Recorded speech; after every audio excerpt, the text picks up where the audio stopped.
ગામમાં અમે આ પરિવારોને મળવા માટે આવ્યા હતા।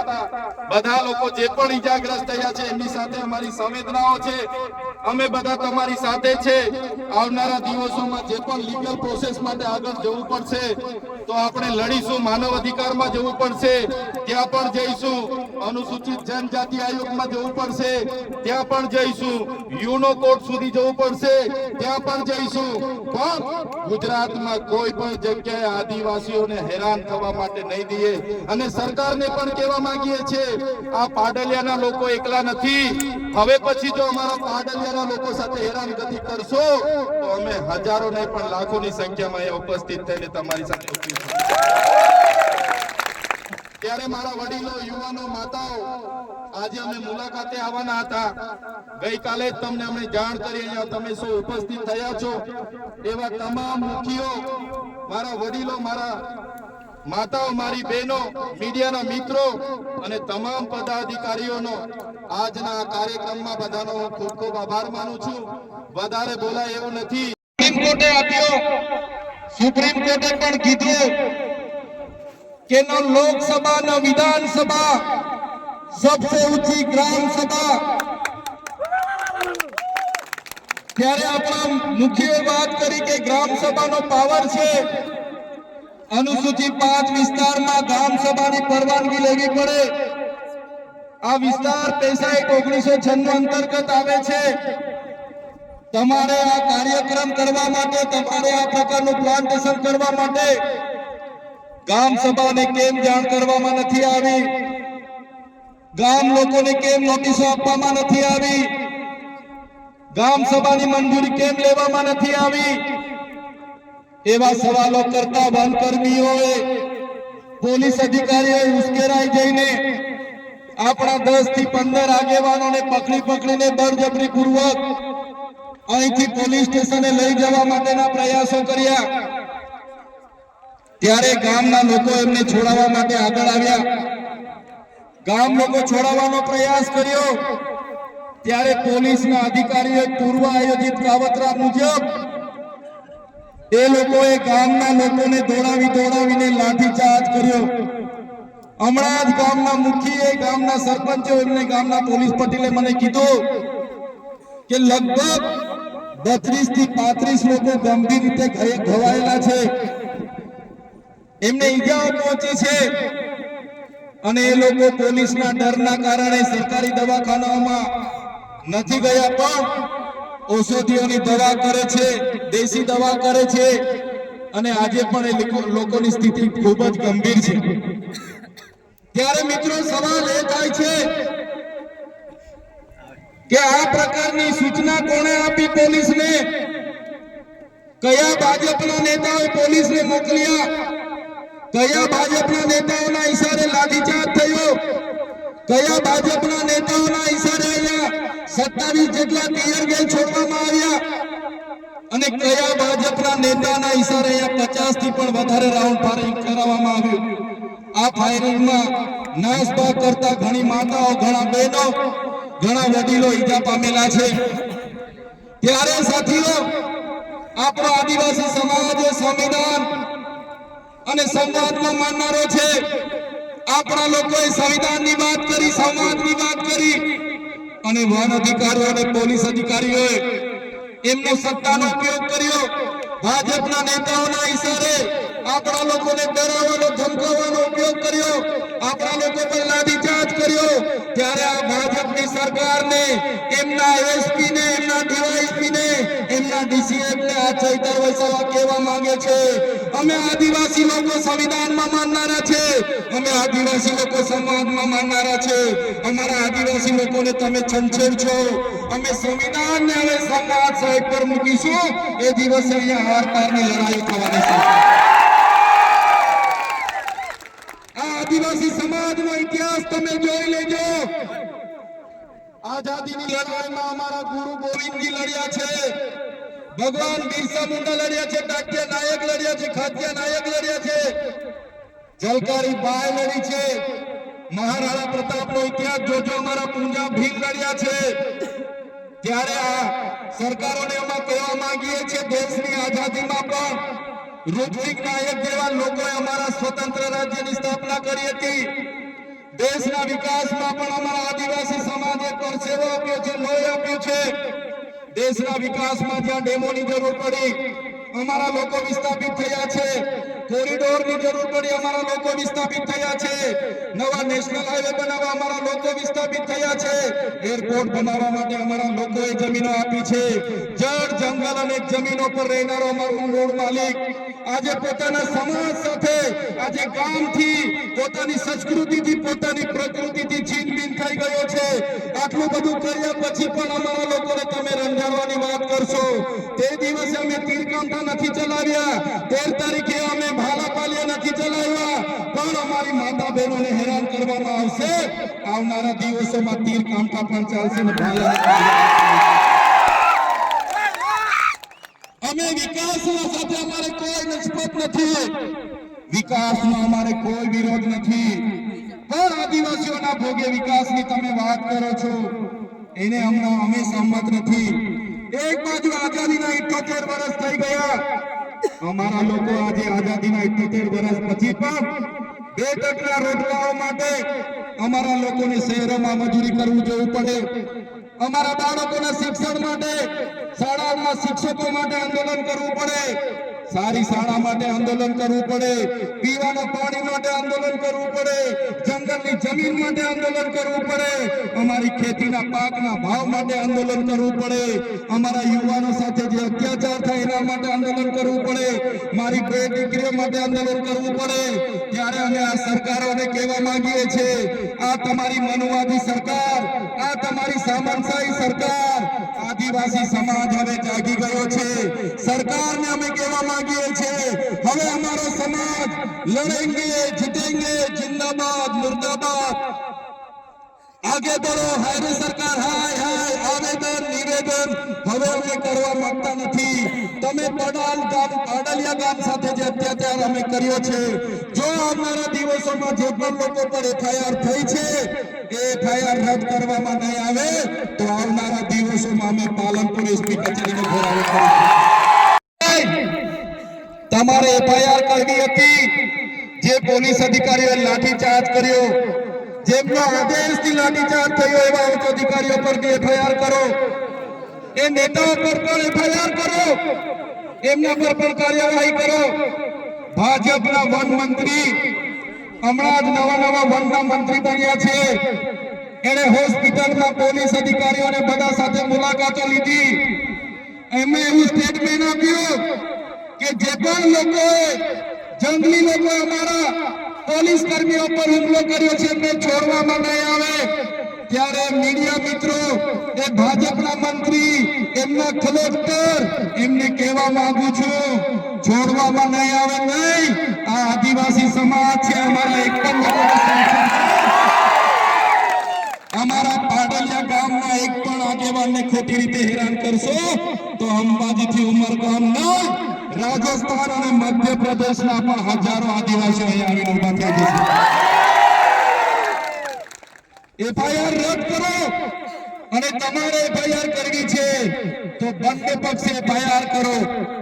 તમારા પોલીસ અધિકારીઓ, વન અધિકારીઓ પર બી એફઆઈઆર હોવી જોઈએ, અને નાના અધિકારીઓ પર નહીં, કોન્સ્ટેબલ, બીટગાર્ડ પર નહીં, પીએસઆઈ, ફોરેસ્ટર પર નહીં, એમના ડીસીએફ પર એફઆઈઆર કરો, એમના એસપી પર એફઆઈઆર કરો, એમના ડીવાયએસપી પર એફઆઈઆર કરો, કેમ કે એમના આદેશથી અહીંયા હિંસા થયેલી છે। ત્યારે સાથીઓ તમે જોઈ લો, આજે દેશમાં ચાહે છત્તીસગઢ હોય, ઝારખંડ હોય, આસામ હોય, મિઝોરમ હોય, મેઘાલય હોય, નાગાલેન્ડ હોય કે મણિપુર હોય, આજે આદિવાસીઓ સામે પોલીસ લડી રહી છે, આજે દેશની આર્મી સામે આદિવાસી લડી રહેલો છે, આજે આખા દેશની અડધી આર્મી આદિવાસીઓ સામે લડે છે। કેમ કે આદિવાસી આજે પોતાની મૂળ જમીન બચાવવાના પ્રયાસો કરે છે, અને આ ભાજપની સરકાર એમના કેટલાક ઉદ્યોગપતિઓને આ જમીનો આપવા માટે, એમના નામે આ જમીનો કરવા માટે આદિવાસીઓની જળ જંગલ જમીન છીનવી રહી છે। સંવિધાનના જે પ્રાવધાન છે, અનુસૂચિના પ્રાવધાન છે, ઉલ્લંઘન કરીને સત્તાનો દુરુપયોગ કરીને આપણને રંજાડવામાં આવે છે ત્યારે મારા ભાઈઓ, મારા વડીલો, મારી બહેનો, મારી માતાઓ, આજે તમારા પર અત્યાચાર થયા છે. ગઈકાલે કેવડિયાવાળા પર અત્યાચારો થયા હતા, દાહોદવાળા પર અત્યાચારો થાય છે, પોરાવાળા પર અત્યાચાર થાય છે, બેડા પાણી ગામવાળા પર અત્યાચાર થયા હતા, જોશીનાવાળા પર અત્યાચાર થયા હતા, ખેડ બ્રહ્માવાળા પર અત્યાચાર થાય છે. ત્યારે મિત્રો મેં તમને કહેવા માંગુ છું, ક્યાં સુધી આપણે બેઠીશું? ત્યારે જે દિવસે આપણા અહીંના પાડાલિયા ગામના લોકોને આ લોકો જો હેરાન કરશે તો એ દિવસે આપણે ગાંધીનગર તરફ પણ રસ્તો પકડવો પડશે. અને સરકારને પણ કહેવા માંગુ છું, આ આદિવાસી સમાજ ગોળો છે, શાંતિપ્રિય છે, શિસ્તમાં માનનારો છે, અમને છંછેડશો નહીં તો આદિવાસી સમાજ જે દિવસે રોડ પર આવશે, ગાંધીનગરનો રસ્તો પકડશે, તે દિવસે નેપાળવાળી પણ અહીંયા થવાની છે. એકલા નથી, તમારી સાથે આખા ગુજરાતના આદિવાસીઓ ઉભા છે. અને જે આદિવાસીઓને બદનામ કરવાનો એમના સરકારોએ, એમના મંત્રીઓએ કર્યું છે કે આદિવાસીઓએ હુમલો કરી દીધો, આટલા પોલીસ અધિકારીઓને હુમલો કરી મારી નાખવાનો પ્રયાસ કર્યા, ત્યારે આદિવાસી તો અહીંયા 3 કલાક સુધી વિનંતી કરતો હતો કે સાહેબ, અમે અમારા બાપ દાદાઓથી અહીંયા રહીએ છીએ, 3 પેઢી 4 પેઢીથી અમારું ગામ છે, ઘર છે, અમારો કૂવો છે, અમે 2006 અંતર્ગત વન અધિકાર અધિનિયમ અંતર્ગત આ જમીન માંગવા માટેની અરજીઓ કરી છે, અમને સનતો પણ મળી છે, કેટલા લોકોની સનતો પણ પેન્ડિંગ છે, છતાં કોઈનું સાંભળ્યા વગર જે વન વિભાગ, જે પોલીસ અધિકારીઓ અને રેવન્યુ વિભાગે જે કૃત્ય કર્યું છે એની અમે નિંદા કરીએ છીએ, એને અમે વખોડી કાઢીએ છીએ. આજે અહીંયા લીગલ સેલના પણ મારા વકીલો, મારા એડવોકેટ ટીમો આવેલી છે. ત્યારે જ્યારે પણ આ ગામને ન્યાયિક લડતની જરૂર પડશે, જ્યારે પણ આ ગામના લોકોને લીગલી લડતની જરૂર પડશે, ત્યારે પણ અમે તમારી સાથે છે. અને જો આવનારા દિવસોમાં જે લોકોના આદેશોથી અહીંયા હિંસા થયેલી છે એ લોકો પર એફઆઈઆર કરવામાં નહીં આવે, કાં તો આપણા લોકો પર થયેલી એફઆઈઆર રદ કરવામાં નહીં આવે, તો આવનારા દિવસોમાં પાલનપુર જિલ્લા કચેરી ખાતે ખૂબ મોટું આંદોલન કરવા આપણે બધાએ પહોંચી જવું પડશે. એના માટે પણ અમે આહવાન કરીશું. સાથીઓ, ગુજરાતમાં આપણે 15% આદિવાસી વસ્તી છે, 15% આદિવાસી વસ્તી છે. રાજસ્થાન આપણી નજીક છે, મધ્યપ્રદેશ નજીક છે. કોઈએ ડરવાની જરૂર નથી. જે લોકો સંવિધાનનું ઉલ્લંઘન કરીને આપણને ડરાવવાની કોશિશ કરે છે, ત્યારે એ સંવિધાન એ બાબા સાહેબ આંબેડકરે બનાવેલું સંવિધાન છે, જયપાલસિંહ મુંડાએ બનાવેલું સંવિધાન છે. અનુસૂચિ 5 માં મળેલા આપણા અધિકારો છે એને બચાવવા માટે આપણે બધાએ હવે આગળ આવવું પડશે. મારા યુવાનો, મારા વડીલો, મારી માતા બહેનોને કહેવા માંગુ છું, આજે પાડલિયા ગામમાં જે થયું છે એની પાછળ ઉદ્યોગપતિઓના હાથ છે, એની પાછળ ભાજપના મંત્રી તંત્રીઓના હાથ છે. એમણે પોલીસ અને વન વિભાગને એમનો હાથો બનાવીને આપણી સાથે લડાવીને, આપણને ડરાવીને આપણી જમીન મેળવવાના પ્રયાસો કર્યા છે.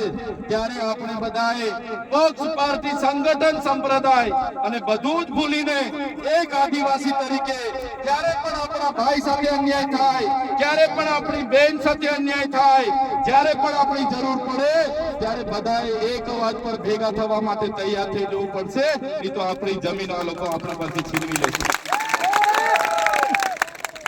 ત્યારે સાથીઓ, આજે મારી તબિયત પણ નરમ હતી, પણ જે મારી બેન કાલે પરમ દિવસે એમના વિડીયો મેં જોયા, ગામના લોકો સાથે સંપર્ક કર્યો, ત્યારે મને થયું કે જઈને બેનને મળીએ, હકીકત જાણીએ. અને અહીંયા આવીને જોયું ને જાણ્યું, ખરેખર ખૂબ અત્યાચાર આપણા લોકો સાથે થયો છે. અને પાછા આપણા લોકો પર જ એફઆઈઆર થઈ છે અને કોમ્બિંગ કરીને બધાને પકડવાની વાત છે. ત્યારે કોઈએ ડરવાની જરૂર નથી. ક્યાંય પણ તમારી સાથે અન્યાય થશે તો આખા ગુજરાતનો, આજુબાજુ રાજસ્થાન હોય કે મધ્યપ્રદેશનો આદિવાસી સમાજ તમારી સાથે છે. ત્યારે મારા વડીલો, મારી યુવાનો, મારા ભાઈઓ અને બહેનોને અમે કહેવા માટે આવ્યા છે જ્યારે પણ આદિવાસી સમાજની લડતની વાત હશે, જ્યારે પણ આદિવાસી સમાજ માટે લડવાનું હશે, એ સડકથી લઈને સદન સુધી અમે લડવા માટે તૈયાર છે, પણ તમારો બધાનો સહકાર અમને જોઈશે, ત્યારે આ લોકો સામે અમે સમાજ સામે લડીએ છીએ, સમાજ માટે લડીએ છીએ, સરકાર સામે લડીએ છીએ, ત્યારે આ સરકારોને ગમતું નથી. અમને પણ જેલોમાં નાખી દેવામાં આવે છે, જેલોમાં લઈ જઈને અમને ડરાવવામાં આવે છે, ધમકાવવામાં આવે છે, વેદના આપવામાં આવે છે, મારા પરિવારને પીડા આપવામાં આવે છે, છતાં અમે ડરતા નથી અને ડરીશું પણ નહીં. મારા સમાજના તમામ મુખીઓ, મારા પટેલો, મારા સરપંચો, મારા તમામ પદાધિકારીઓ, યુવાનો, વડીલોને અમે કહેવા માટે આવ્યા છે, જ્યારે પણ આદિવાસી સમાજ પર આફત આવશે, આપણી અસ્મિતાની વાત હશે, આપણી સંસ્કૃતિની વાત હશે, આપણી બહેનો સાથે અન્યાય થશે કે યુવાનો સાથે અન્યાય થશે, તો આ ચૈતરભાઈ વસાવા અને અમારી ટીમ અમે આગળ રહીશું.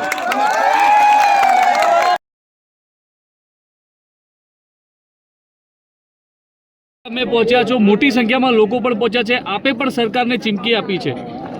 જે પ્રકારે 13 તારીખના રોજ પાડલિયા ગામમાં વન અધિકારીઓ, પોલીસ અધિકારીઓ અને અમારા લોકો વચ્ચે જે ઘટના ઘટી હતી એની સત્યતા ચકાસવા માટે અહીંયા આવ્યા છે. જે બેનનું ઘર તોડી પાડવામાં આવ્યું છે એ બેન પણ મારી સાથે છે, એમના 3 બાળકો અમારી સાથે છે, ગામના મુખી, ગામના પોલીસ પટેલ, ગામના સરપંચ અને આજુબાજુના તમામ લોકો અહીંયા હાજર છે. ત્યારે સવારે 10 વાગે જેવી આખો કાફલો અહીંયા આવે છે. પહેલાં તો એ લોકો જ્યાંથી પાણી પી છે કૂવાને પૂરી દેવામાં આવે છે, એમના ખેતરો છે જ્યાં પાક હતો એને ખોદીને ત્યાં જીસીબી દ્વારા ખાડા ખોદવામાં અને પ્લાન્ટેશન કરવામાં આવે છે. ત્યારે ગામના લોકોએ બેસીને શાંતિપૂર્વક એવી રજૂઆત કરી છે કે તમે અમારા ગામમાં આવ્યા છો, આ વિસ્તાર અનુસૂચિ 5માં લાગે છે, પૈસા એક્ટ અહીંયા લાગુ છે, તો ગામ સભાની મંજૂરી કેમ લીધી નથી? તમે અગાઉ આ પ્રકારની કામગીરી માટે અમને નોટિસો કેમ આપી નથી? ત્યારે કેટલાક પોલીસ અધિકારીઓ, ઉચ્ચ અધિકારીઓની સૂચનાથી એવા 8 થી 10 લોકોને પકડીને જીપોમાં બળજબરીપૂર્વક લઈ જાય છે. એમને છોડાવવા માટે ગામના લોકો પ્રયાસ કરે છે, ત્યારે ગામના લોકો પર તરત લાઠીચાર્જ કરી દેવામાં આવે છે અને ગામના લોકોને દોડાવીને મારવામાં આવે છે, જેમાં 32 થી 35 લોકો અતિ ગંભીર રીતે ઘવાયેલા પણ છે. ત્યારે નાસભાગ થાય છે, છતાં પોલીસ દ્વારા ટીયર ગેસના 27 જેટલા અહીંયા સેલ છોડવામાં આવ્યા છે. તો કોના આદેશથી ટીયર ગેસના સેલ છોડવામાં આવ્યા છે? સાથે સાથે લોકોએ કીધું કે 50થી પણ વધારે રાઉન્ડ ફાયરિંગ કરવામાં આવ્યું છે. તો કોનો આદેશ હતો કે અહીંયા અમારા લોકો પર ફાયરિંગ કરવામાં આવ્યા? આટલું બધું થયું પછી સ્વ બચાવ માટે આદિવાસી લોકોએ ત્યાં પથ્થરમારો થયો છે સામસામે, અને ઘણા લોકો જે પણ ઈજા થયેલા છે, કર્મચારી હોય, આદિવાસી લોકો, બધા સાથે અમારી સંવેદના છે. પણ આની પાછળ કોઈ નાના લોકો નથી, આની પાછળ સરકારના મંત્રી તંત્રીઓ અને ઉચ્ચ પોલીસ અધિકારીઓની મહત્વની ભૂમિકાઓ છે. અહીંના લોકોને કોઈ મળવા કે પૂછવા નથી આવ્યું. મંત્રીઓ, કલેક્ટરો અને બધા લોકો, દવાખાનામાં જે લોકો છે એ કર્મચારીઓને મળીને અહીંના લોકો પર કાર્યવાહી કરવાની વાત કરે છે. ત્યારે અમારી સ્પષ્ટ અને સરળ ભાષામાં વાત એ લોકોને કરીએ છીએ. એક તરફી તમે એફઆઈઆર કરી છે, 27 લોકોના નામ છે અને 500 લોકોનું ટોળું તમે બતાવ્યું છે. ત્યારે બંને પક્ષે એફઆઈઆર થાય. જો તમારે એફઆઈઆર જ કરવાની છે તો જે ઉચ્ચ અધિકારીઓની સૂચનાથી હિંસા થયેલી છે એવા ફોરેસ્ટના અને પોલીસ અધિકારીઓ પર પણ કાર્યવાહી થાય એવી અમારી માંગણી છે. બીજી માંગણી, અમારી એફઆઈઆર ખોટી કરી છે એ લોકોએ ઉશ્કેરવાનું કામ કર્યું અને એફઆઈઆર કરી છે, એફઆઈઆર રદ કરવામાં આવે એવી પણ અમારી માંગણી છે. જો આમ નહીં થશે અને અમારા લોકોને ખોટી રીતે હેરાન કરવામાં આવશે તો આવનારા દિવસોમાં અંબાજીથી ઉમરગામના લોકો અમે ભેગા થઈને એની કચેરીઓમાં પણ જઈશું અને ગાંધીનગરનો રસ્તો પણ અમે પકડીશું. અમારા લોકોને છંછેડવાનું કામ નહીં કરે એવી અમારી લાગણી છે. જે પ્રકારે મીડિયા અને ત્યાંના પોલીસ એસપીએ નિવેદન આપ્યા કે તીરકામઠા, ભાલા, પાલિયા દ્વારા હુમલા કરવામાં આવ્યા છે, એવા કોઈ પણ હત્યારો આદિવાસીઓ પર નહોતા.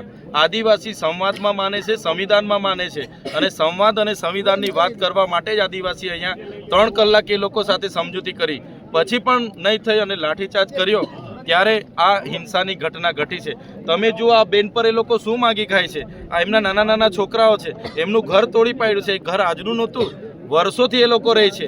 એમની પેઢી દર પેઢીથી આ ગામમાં રહે છે અને આ જમીન એમની છે.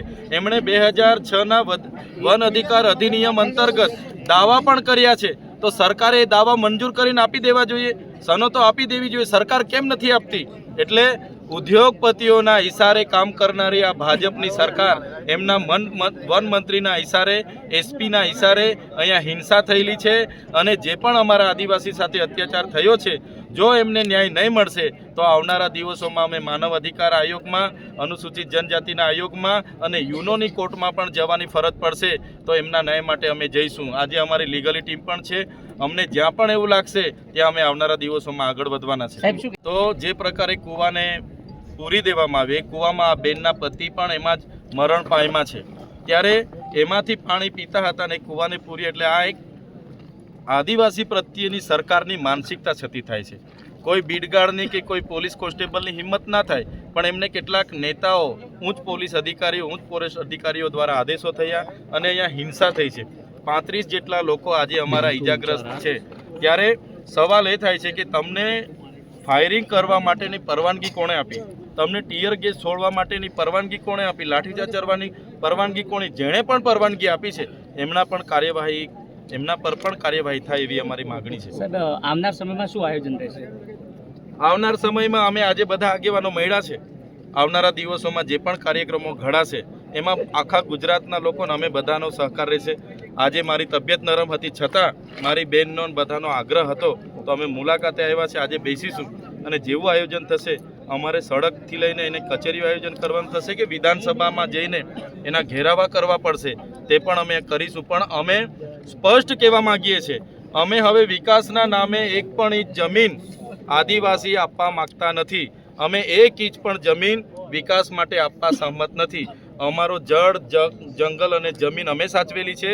તમારું જંગલ ખાતું તો હમણાં આવેલું છે. ત્યારે અમને જંગલથી બેદખલ કરવાની વાત જે પણ કરશે એની સામે અમે આવનારા દિવસોમાં લડીશું. ઓકે.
કોન્ટેક્ટ